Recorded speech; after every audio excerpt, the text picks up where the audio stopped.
బాగా ఎల్లికిలా పడుకొని big boss చూసుకుంటూ రీల్స్ చేసుకుంటూ ముడ్డిని తీసుకెళ్లి ఫ్యాన్ మీద పెట్టి మా అందరి దగ్గర డబ్బులు తీసుకొని మీ ఇంట్లో జీతం అని చెప్పిస్తున్నావే నీ గుక్ సిగ్గులేదారా? ఏంటి అభికన్నా, నేను మీ డబ్బులు ఏమన్నా కొట్టేస్తున్నానా? అదే తిరిగిచ్చేస్తున్నాను కదా. దేవుడి దగ్గర నాన్న, ఏంటన్నా?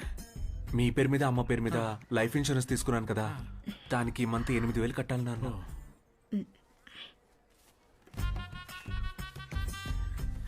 ఇదిగో నాన్న. నాన్న నాన్న, జాబ్లో నెక్స్ట్ లెవెల్ వెళ్ళడానికి ఆన్లైన్ కోర్స్ ఒకటి చేరాను, దానికి 6,000 కట్టాలి నాన్న. ఓ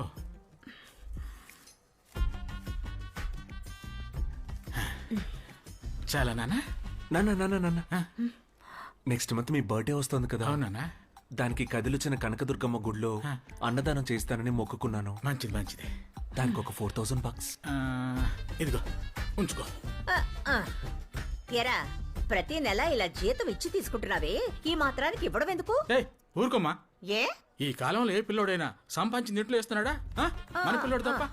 వాడి సంపాదన ముఖ్యం, వాడి ఉద్యోగానికి వెళ్ళటమే ముఖ్యం.